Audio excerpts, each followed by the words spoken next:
Hello, nandito tayo sa pinag-harvestan natin ng luya.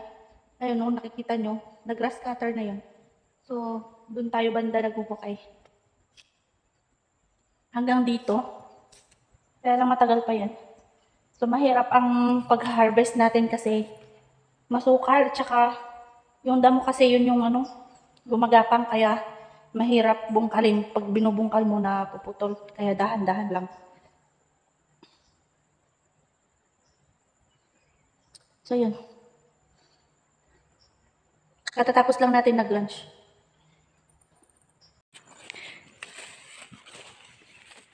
Ito, kasama nung iha-harvest natin yan. Yan. Hanggang dun. Ayun, no. Yun pa lang yung natatapos natin. Dun banda. So, bibisitahin natin yung luya dito sa kabila. Tingnan natin yung nandito.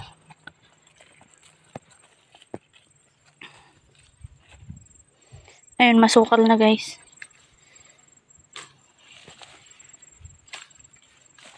Ayan na yung luya, oh. Ayan, masukal kasi siya. Kaya kailangan, kailangan talagang i-grass cutter muna. Ayan. So, puntahan natin yung nandito.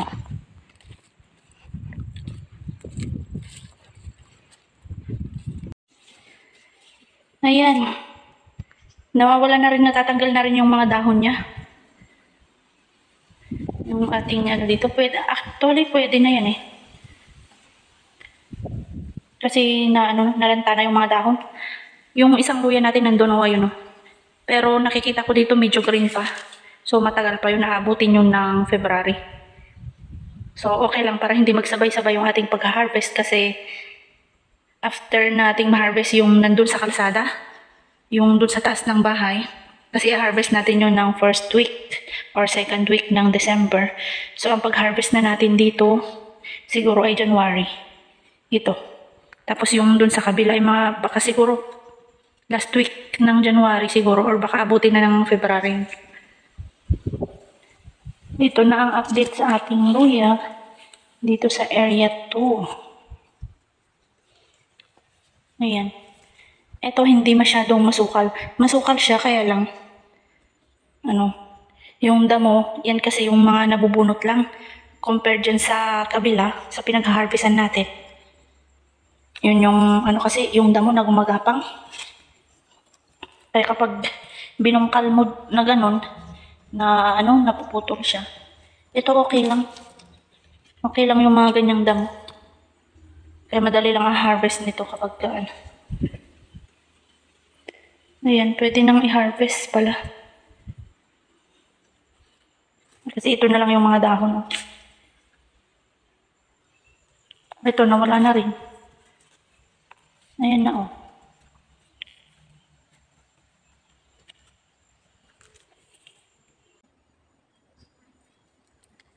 Try natin mag-kukay.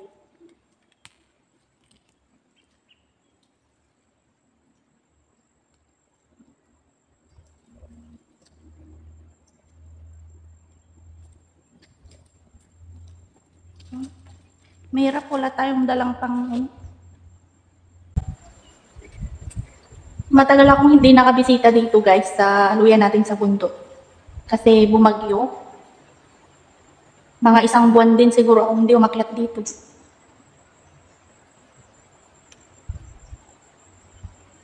Ngayon lang ulit.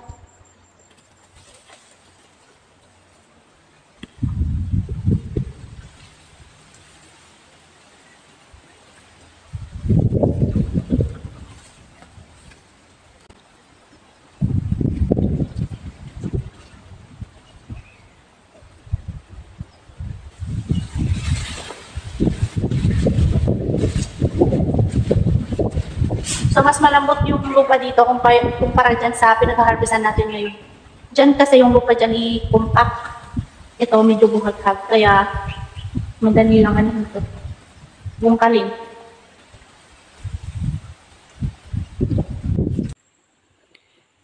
Ito yung sinasabi ko na kaya mahirap bungkalin kasi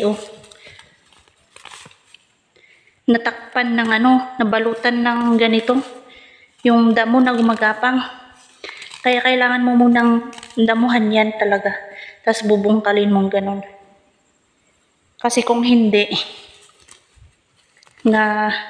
nababali-baling ganun, magiging, imbes na big size na siya, magiging na siya, small size ganun.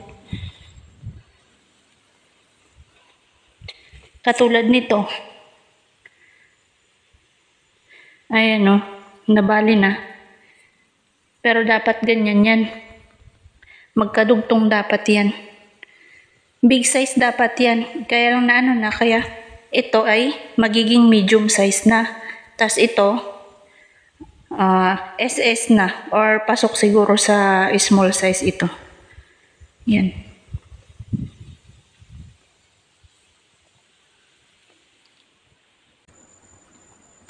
So, ito yung ating na-harvest dito, guys. Ayan. Ito po ay big size. Ito. Medyo maliliit siya ngayon, guys, compare nung nakaraang taon. Kasi ito, guys, yung tinamaan din ng sakit ito. Kaya ganito lang yung kalalaki. Pero big size na rin yan. Ayan malalaki na rin yung ganito niya. Kaya okay na rin.